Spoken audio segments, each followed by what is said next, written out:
Olá, sou Nicole Venturim Padilha, sou psicanalista, escritora e esse é o Psicanaliza. E hoje eu tô aqui então com a minha convidada, a Lorien Valsec. E, bom, esse podcast, a proposta dele é a gente estabelecer um diálogo com profissionais tanto da psicanálise como de outras áreas do saber, para falar sobre temas do cotidiano, da cultura, da clínica também. E então gostaria que tu te apresentasse um pouquinho. Então Lori. tá, Nicole, bom dia, obrigada pelo convite. Imagina. Meu nome é Lorien Valsec, eu sou instrutora de yoga, terapeuta, radiestesista e mais algumas outras coisas dentro desse ramo das terapias holísticas.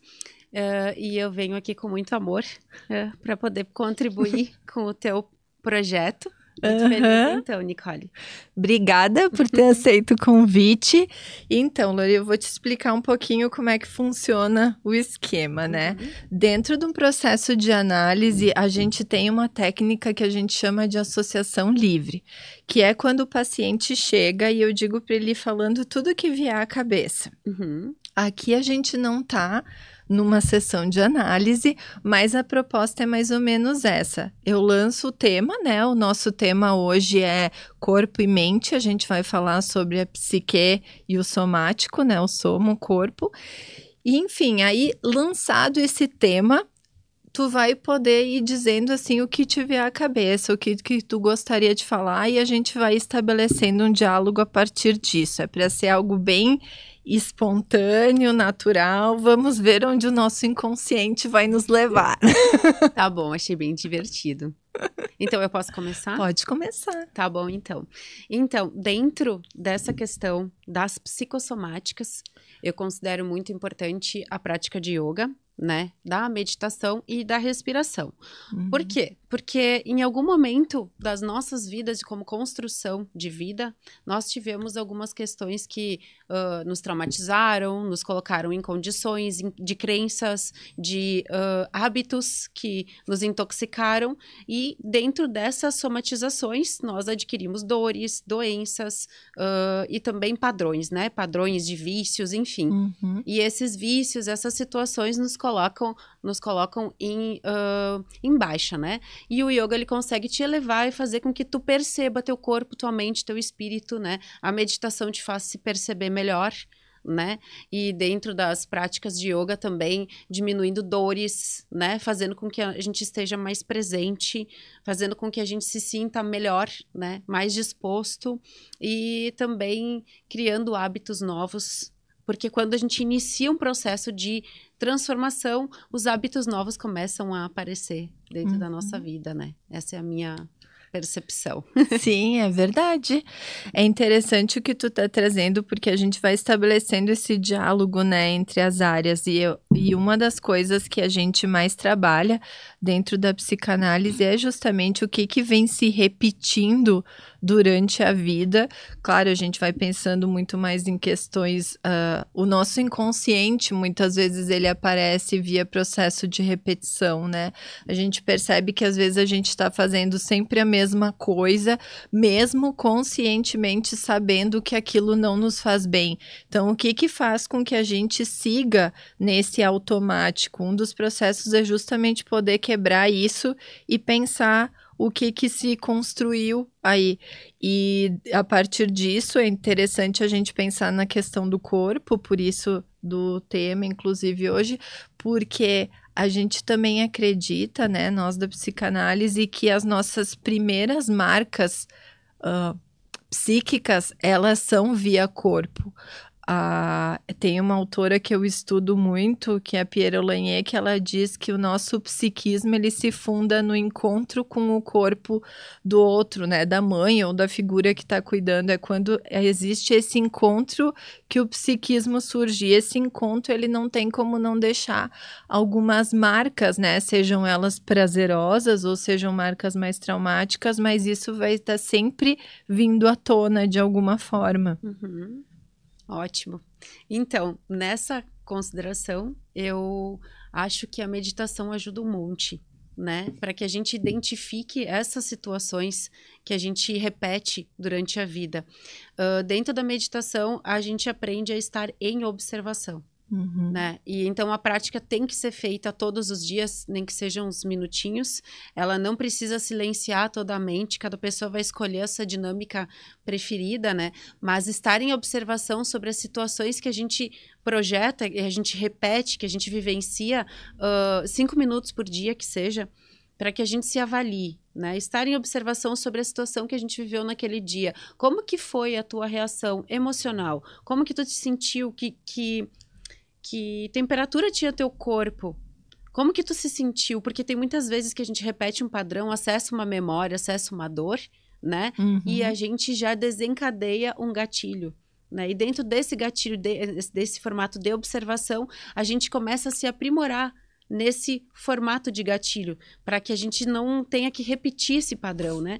Então, por isso, a importância da meditação, da autoobservação, eu considero que seja uma das ferramentas maravilhosas do yoga, né? E dentro disso também a respiração, né? Para te trazer consciente, para te trazer... A respiração, ela libera memórias também, né? Traumas, enfim.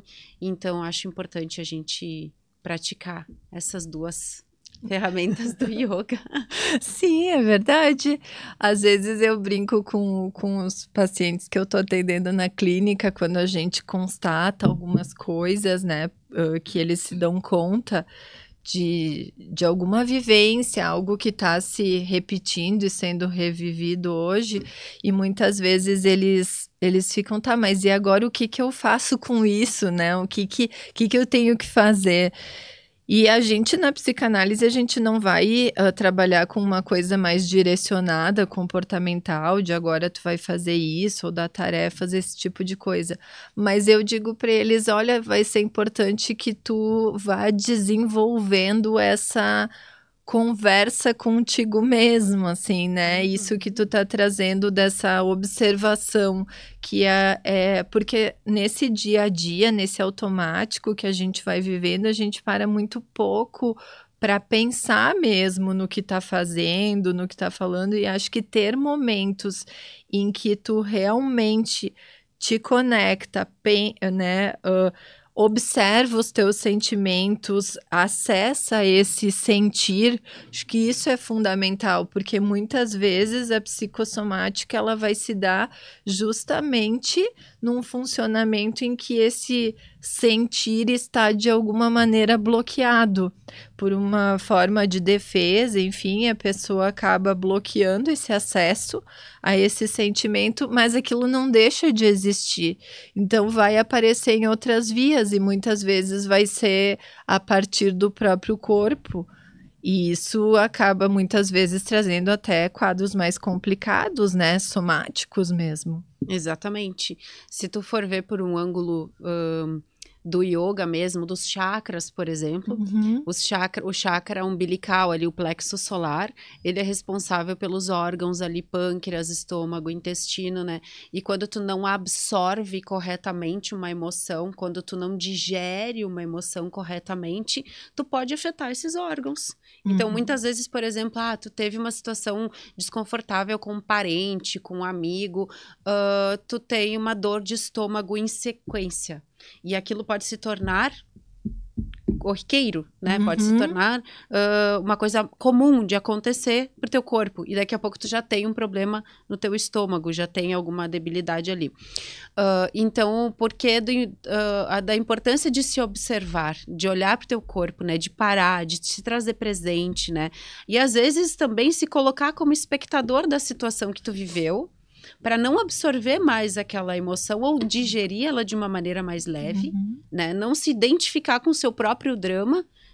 Essa é a questão da observação que eu considero interessante, que é tu não se identificar com o drama que tu tá vivendo, como se não fosse contigo. Você olha como se tu estivesse vendo a cena de um filme. É verdade. Né? Isso é meditação, na minha opinião. É assim que funciona para mim, né? Eu também gosto de meditar e não pensar em nada. Aí depois eu durmo. Essa sou eu. Mas assim, quando tu faz essa atividade, é como se tu estivesse treinando para ficar com abdômen de tanquinho de abdômen, assim, treinando na academia. Se tu treinar todo dia um pouquinho, tu vai desenvolver melhor essa capacidade de não te identificar tanto com os dramas que se aparecem na nossa vida. Eu considero que esse é o desenvolvimento da mente, corpo e espírito em conjunto, né? Esse é o aprimoramento para que a gente possa viver numa performance melhor, né? Que a gente não sofra tanto com as consequências do dia, com as consequências da vida, que a gente consiga viver de uma maneira mais leve, né? A importância disso. Né? E aí a gente começa a fazer com que, por exemplo, esse chakra que estava bloqueado, ele vai se desbloquear e ele vai melhorar os outros chakras. Então, por exemplo, eu vou conseguir conversar melhor com as pessoas. Se eu estiver exercitando essa prática da observação. Então, dentro de uma vivência que num primeiro momento não foi ruim, num segundo momento não foi, quer dizer, não foi bom, no segundo momento não foi bom, dentro dessa observação, num terceiro momento pode ser melhor. Né? Então, a gente pode se desenvolver melhor dentro, né, desse cenário de observação. Olha, eu tô falando bastante de observação, acho importante. Prestem atenção. Observem.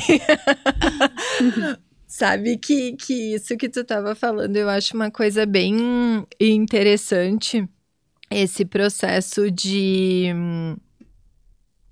desse mergulho, assim, em si mesmo, e eu acho esse processo de sentir, porque uma das coisas que a gente vai trabalhando é justamente a possibilidade de tu poder sair desse estado automático e tu poder acessar todas as tuas emoções. Eu brinco que até muitas vezes uma emoção que num primeiro momento parece mais negativa, assim, entre aspas, mas também tu não pode negar a existência dela. É quase como se tu tivesse que acolher aquele sentimento, ver o que tá por trás daquilo, né? Poder acessar isso para então tu poder fazer esse processo de digestão que tu traz, assim, poder elaborar aquilo e aí poder dar um novo significado, um novo sentido.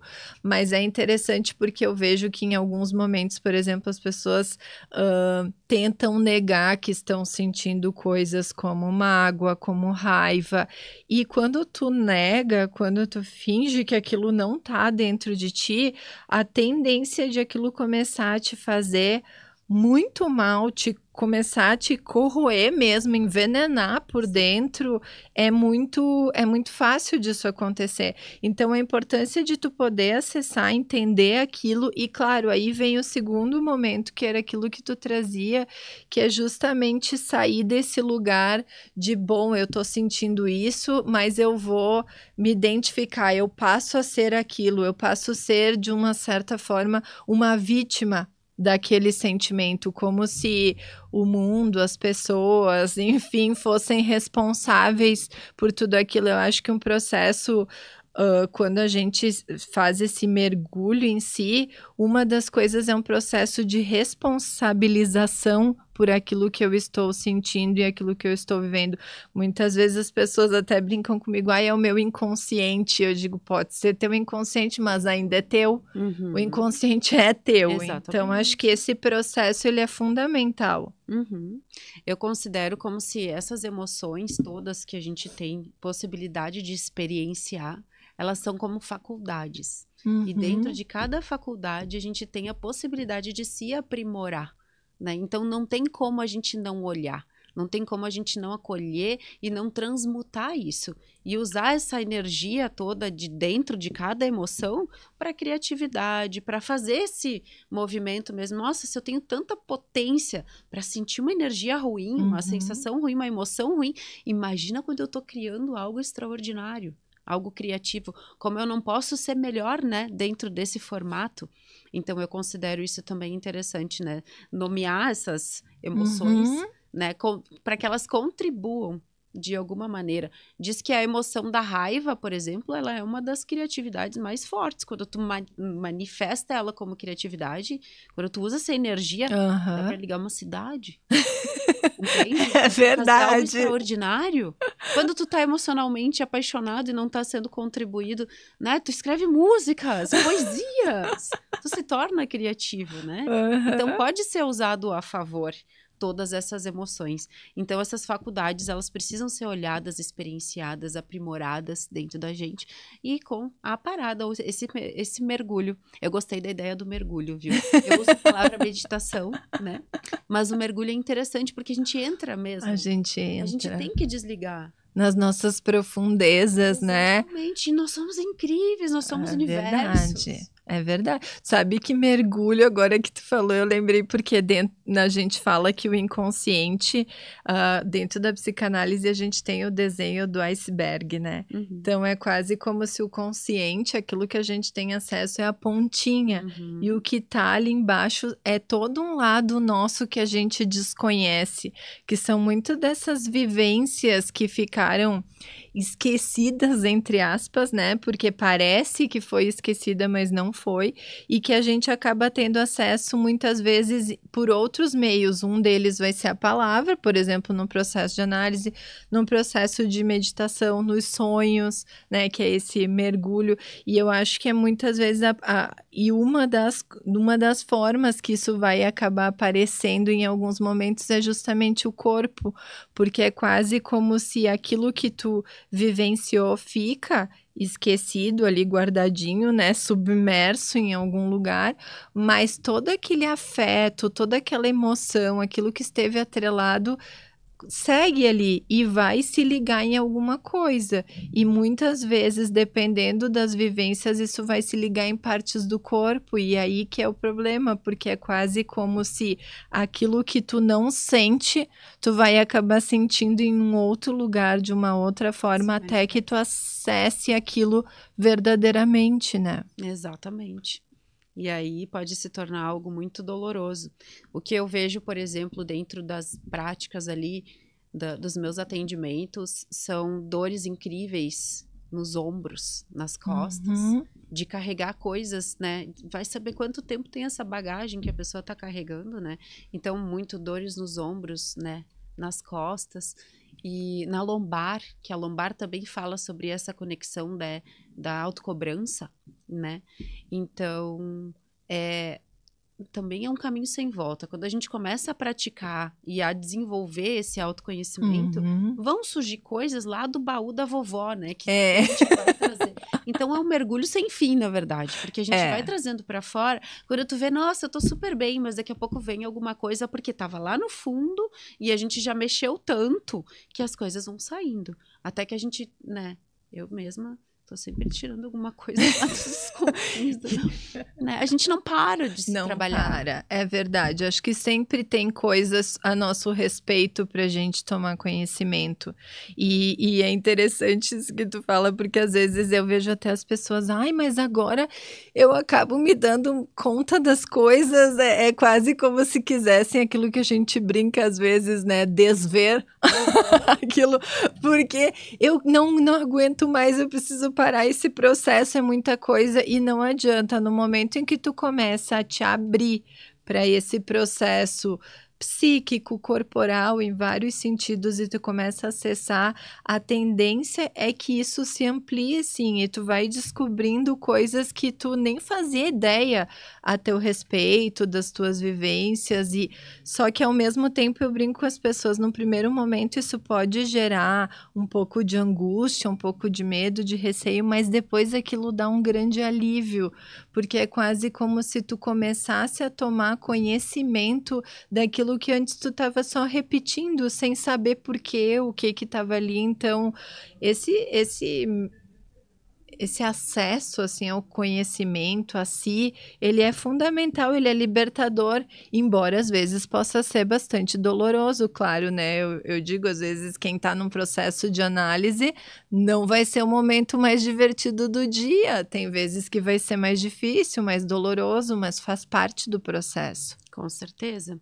E eu acho que o primeiro assunto que te leva a começar a se olhar vai ser o assunto que tu vai olhar um dia e dizer, nossa, aquilo era tão simples. Olha o que eu tô tendo que olhar agora, dentro de mim, que era o que realmente estava causando, talvez foi o real causador de grandes transtornos, né? Que a pessoa está carregando. E ela começou por um assunto que era simples. Não simples, né? Porque, né? Mas que te fez fazer o movimento de se autoanalisar, né? E o quanto é importante nós fazermos terapia, fazemos movimento de se olhar, né? O quanto é importante nós também procurarmos pessoas que estejam aptas para nos acolher, que consigam dar um norte. Ó, acho que tu vai começar por aqui, começa falando sobre isso. Inclusive, essa técnica que a gente está usando hoje aqui, eu acho que é uma forma que deixa a pessoa mais leve para começar a se olhar. E ela tem também a possibilidade de perceber que ela consegue falar. Né? Porque a dificuldade de muitas pessoas é o falar. É verdade. Né? E dentro do yoga nós temos o pranayama, que ajuda muito na comunicação, que são as respirações conscientes, né? Onde a gente faz os pranayamas para liberar emoções, às vezes, que a gente não consegue nem colocar em palavra. Né? Então, alguns pranayamas podem nos ajudar a liberar essas emoções.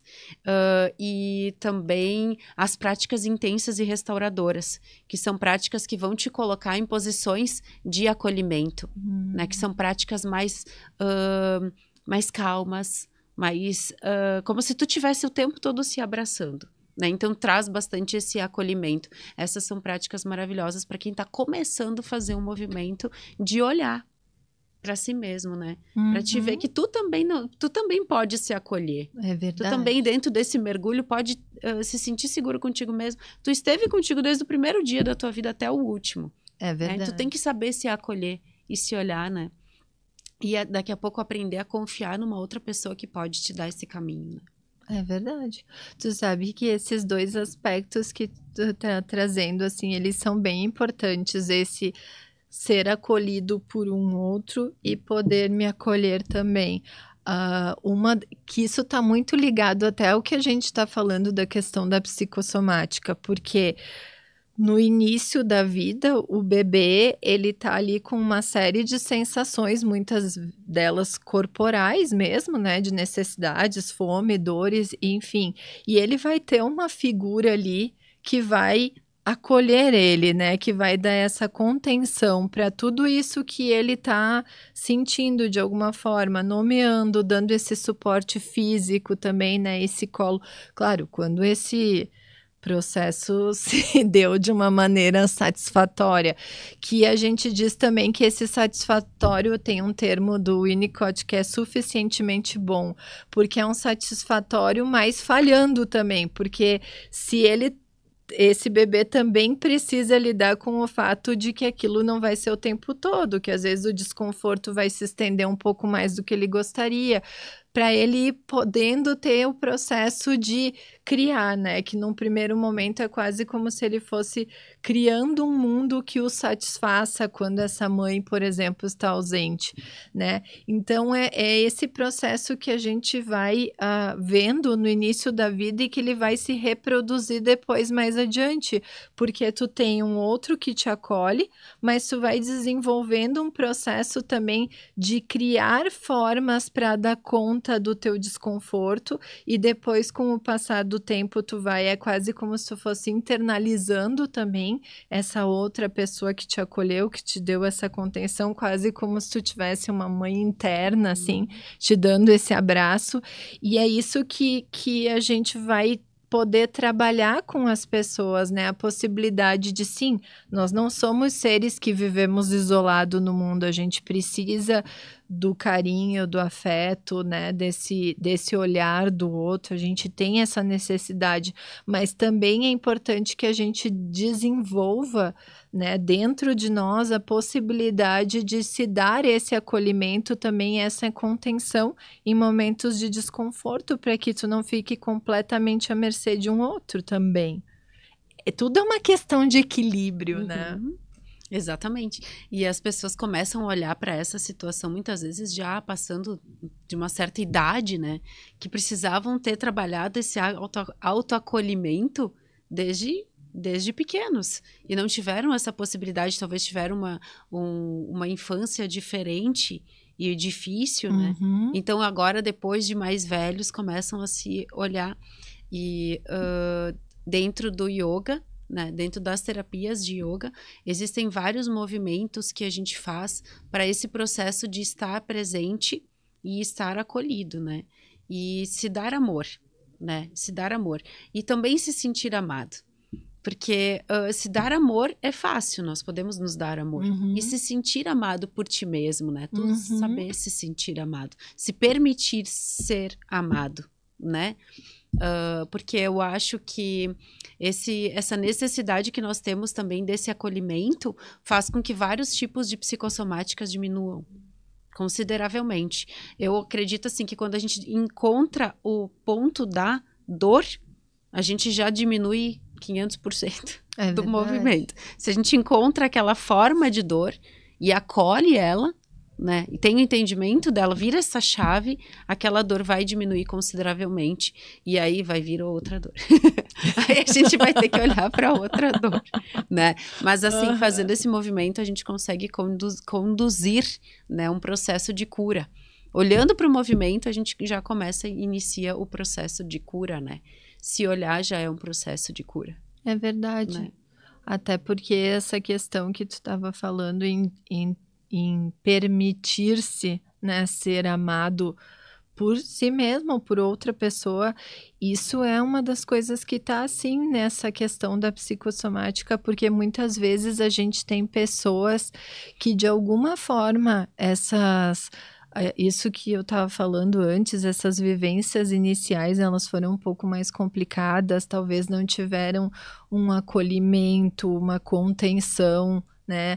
Ou aquilo foi excessivo, né? Não tinha um espaço para poder lidar com aquilo, era uma mãe que estava o tempo inteiro ali em cima, atendendo a todas as necessidades, sem dar esse tempo criativo para o bebê, ou então, muitas vezes, uma figura excessivamente faltante, né? Onde esse desconforto ficou demasiado, assim. Então, muitas vezes a gente tem essas marcas corporais, um corpo que está muito ligado a algo de um desprazer, de um abandono, de uma rejeição.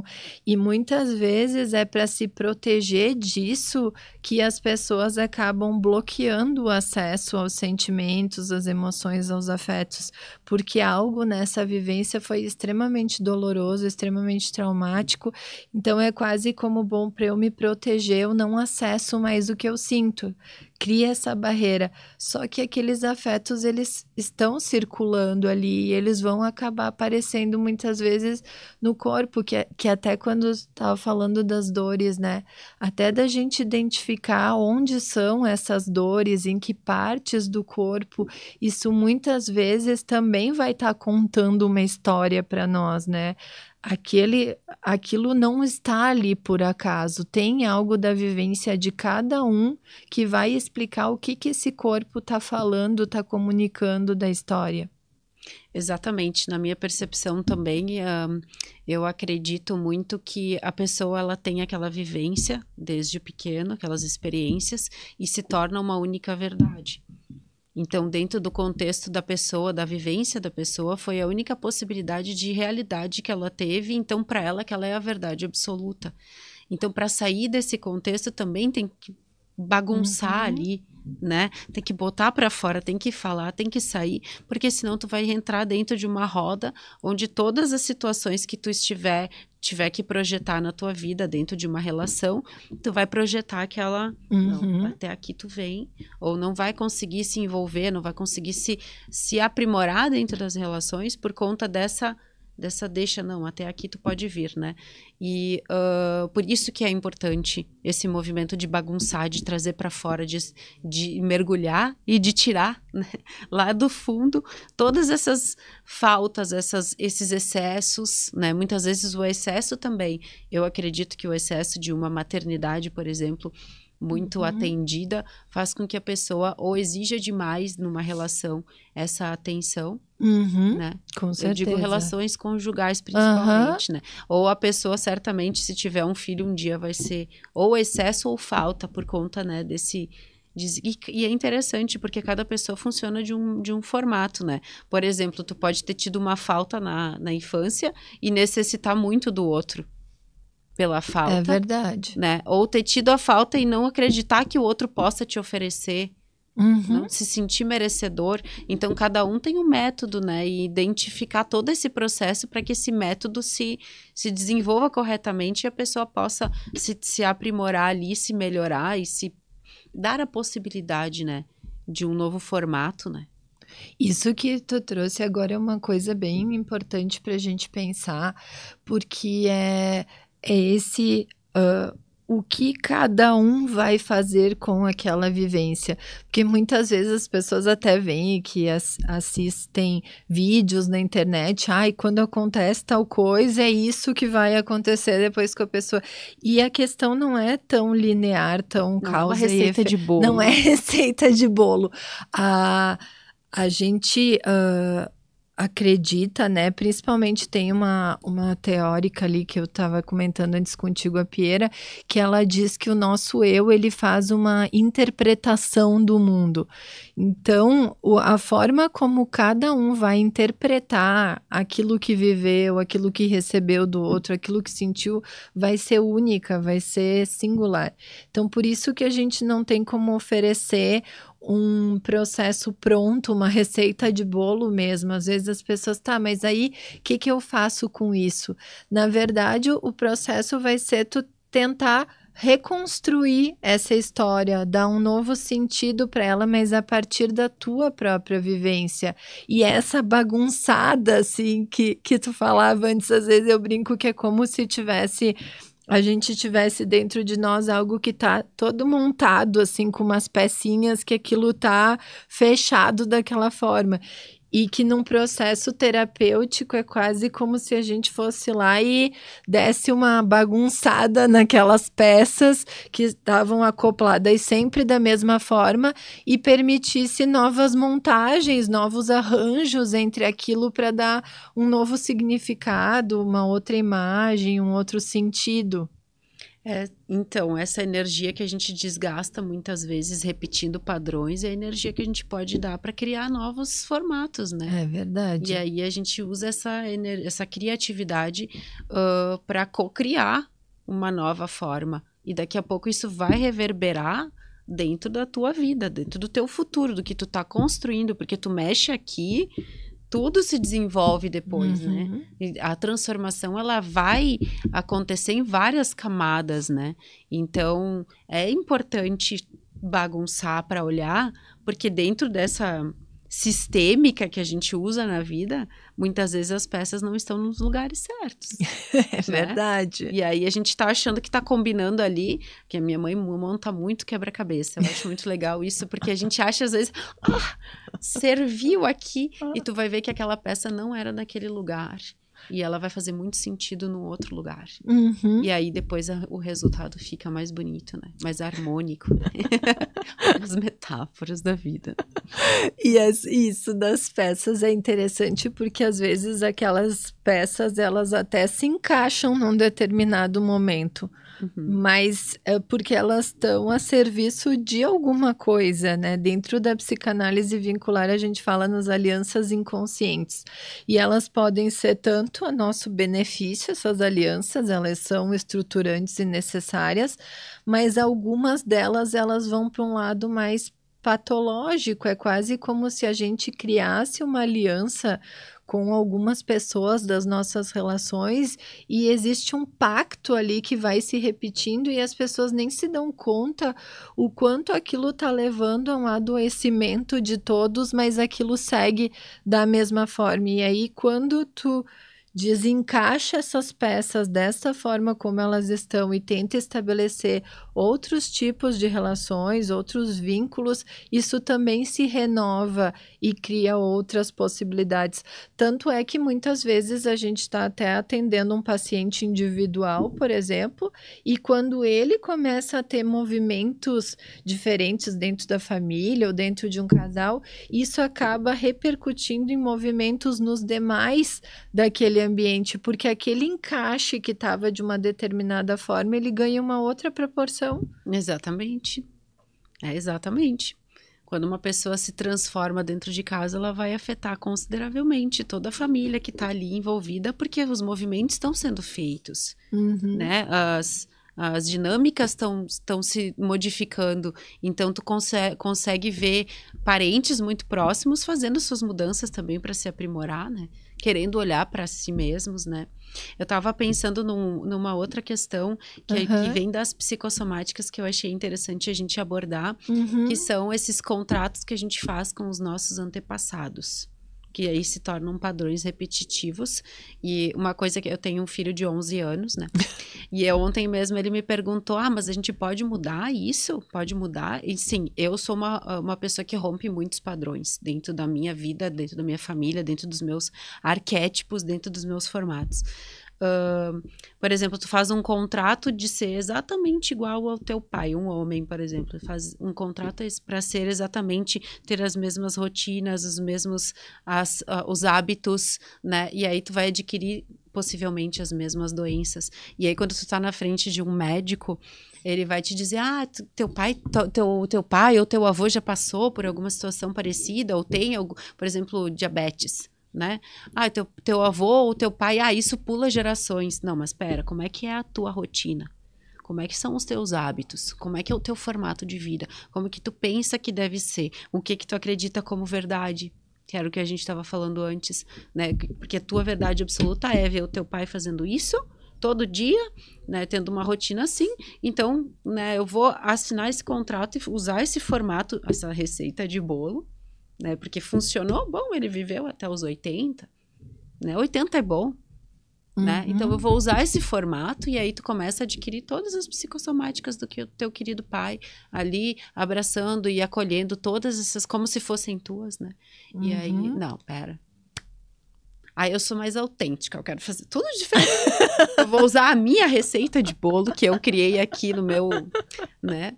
Então, eu considero interessante também olhar por esse viés de repetição, de padrão inconsciente, né? E é um contrato kármico que a gente faz, né, com os nossos antepassados, né?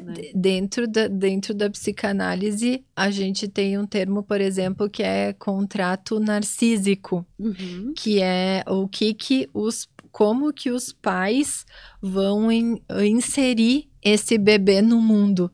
Então, a Ampiera traz uma ideia, né, de que esse bebê, antes de nascer, ele já está existindo no mundo, nesse desejo dos pais, no que eles estão projetando para ele, em como esses pais inserem ele na realidade, na sociedade, na cultura. Então, é como se ele já estivesse inscrito de alguma maneira e com uma série de projeções, de coisas que estão postas, assim, roteiros do que ele deve seguir.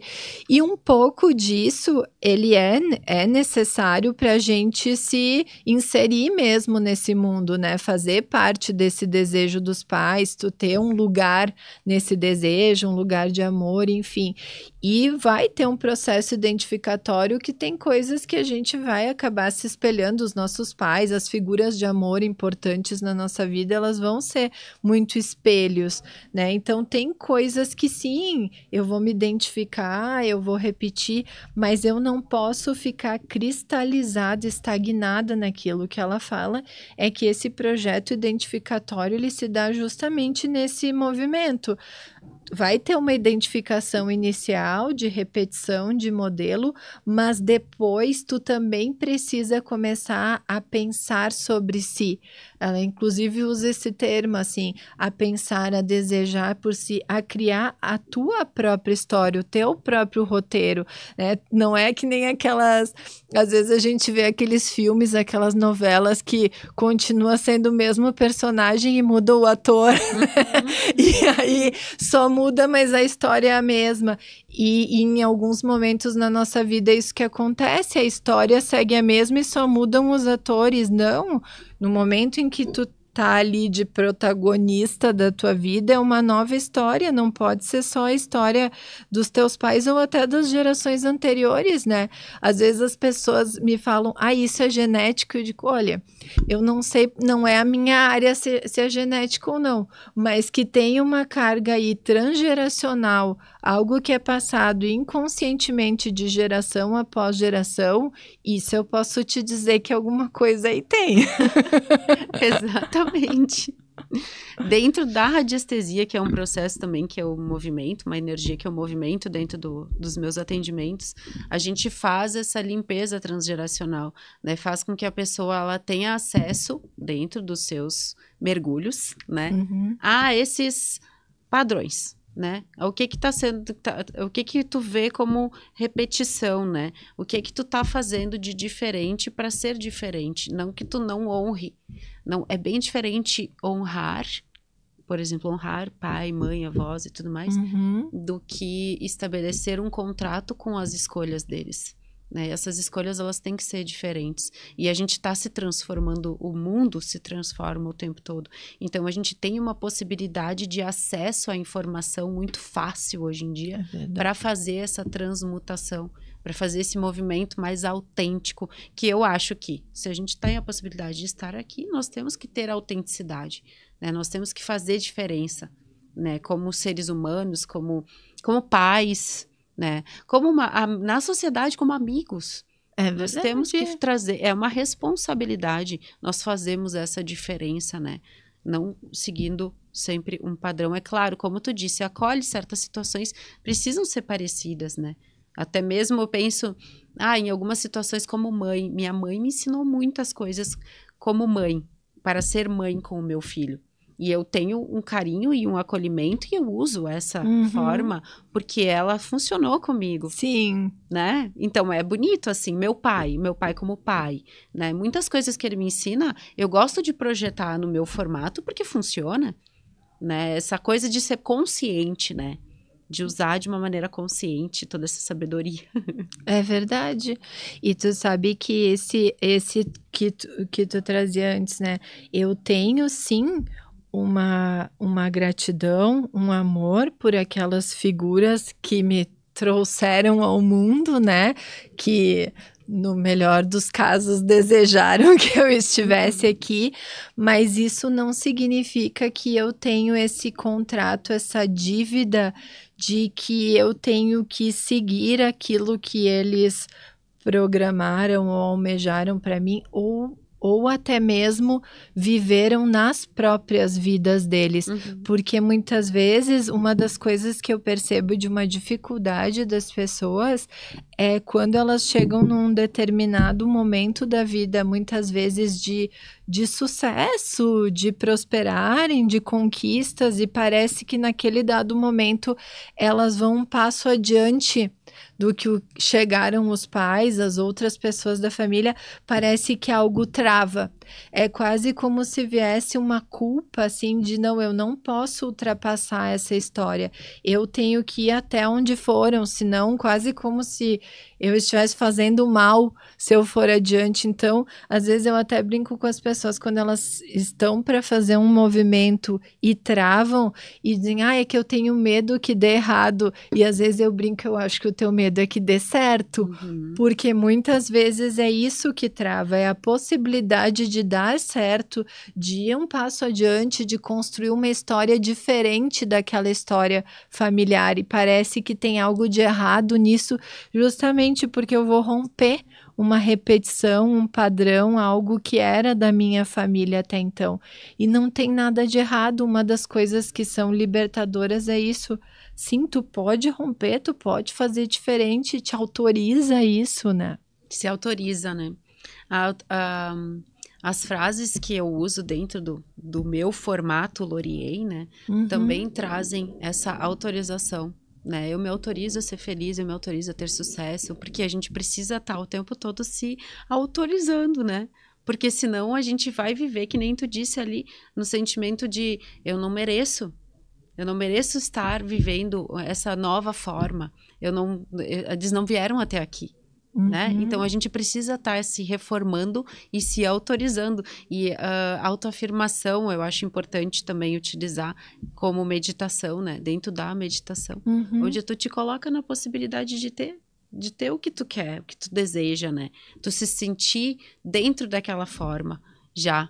E a cocriação, né? Visualizar dentro daquela forma, como se já estivesse acontecendo. Porque senão a gente vai viver o que eles viveram, ou os padrões, ou vai ficar engessado nessa forma, né?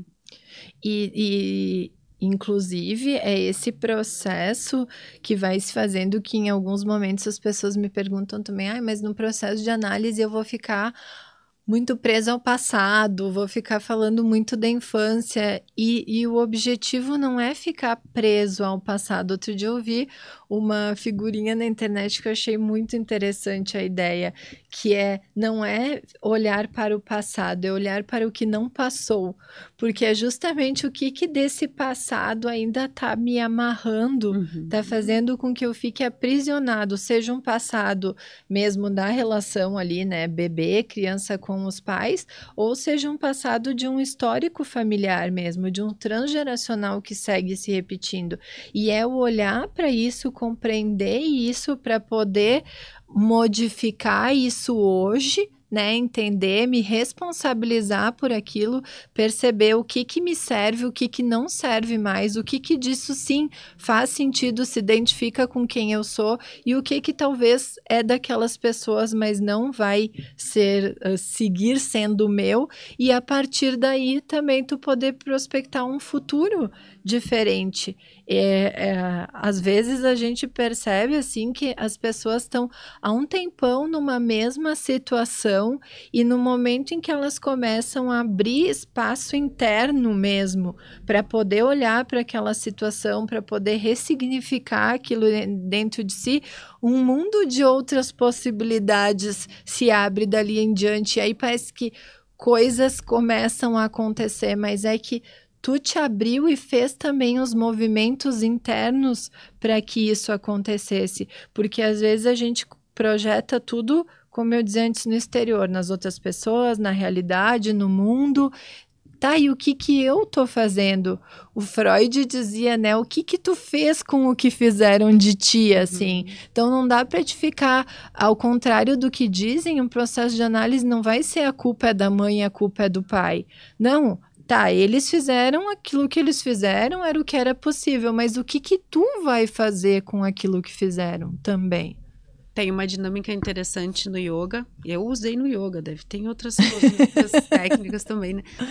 Que é tu tirar todas as fatias das pizzas da tua vida, o que sobra? Sobra você. E dentro desse formato, o que te anima, né? Tu gosta do que tu vê, né? O que sobrou se tu tirou o pai, se tu tirou a mãe, se tu tirou o filho, se tu tirou o trabalho, se tu tirou... Quem que sobra aqui? Né? E olhar para essa sobra, para o que ficou, né? E trabalhar nesse formato, porque é isso que vai te acompanhar. É esse formato que vai te acompanhar. Então tem que ser natural, tem que ser íntegro e não pode depender tanto da influência do que tu passou. É uma forma de meditação, de mergulho, né? Fazer essa liberação. Porque daqui a pouco o filho cresce e vai embora, né? Os pais um dia vão morrer, né? O teu trabalho um dia tu vai mudar a tua forma de trabalhar. Tu não precisa trabalhar sempre com a mesma coisa, ou sei lá, né? Os teus amigos, eles estão próximos de ti muitas vezes em alguns momentos e em outros momentos estão afastados. O que sobra? É verdade. Quem está ali, né? Quem está ali? Embora a gente sempre vai reconhecer uma parte nossa, uma parte segue desconhecida, mas aquilo que a gente puder acessar, acesse, né? Que tipo de música você gosta? Que tipo de filme? O que tu gosta de ler? Uma pergunta, às vezes a gente pergunta para as pessoas isso, o que tu gosta, o que tu quer, e as pessoas não sabem responder. Sim, então, muita gente, eu escuto isso, meu marido gosta. Pera, mas e tu? Tu gosta verdade. Do quê? E tu? Né? E essa força que se cria quando nós nos construímos em cima do que nós admiramos, aprimoramos, gostamos, né? Nós somos potência. Aí ninguém segura. É verdade. Aí tu não vai perder tempo repetindo padrão, tu não vai, né? Essa é a alta performance. Tu não vai perder tempo repetindo padrão, não vai perder tempo sentindo dores. Tu vai perceber que o teu corpo tá mais forte. Porque tu virou força, tu te trouxe presente, né? É verdade. Bom, a gente vai ter que ir encerrando o nosso mergulho hoje. Foi um prazer estar aqui nessa vivência toda. Acho que é um convite mesmo as pessoas poderem mergulhar em si, poder acessar tudo isso que a gente pôde conversar hoje.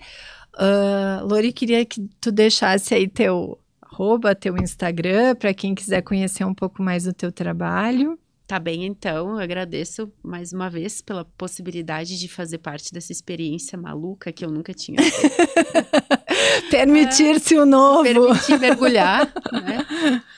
Então, o meu arroba é @lorien_yoga, tá? Que ali tem todas as minhas terapias, meus contatos, enfim, meu direct já pode ser um acesso, né? E fica mais uma vez a minha gratidão por estar aqui. E eu prometi pro meu filho que eu ia mandar um beijo pra ele, Bruno. Beijo pra ti, querido, te amo. Então é isso, meu amor. Obrigada, Lori. Adorei, achei bem divertido. Ai, foi muito Estou bom. disposta a fazer novamente. Tá bem.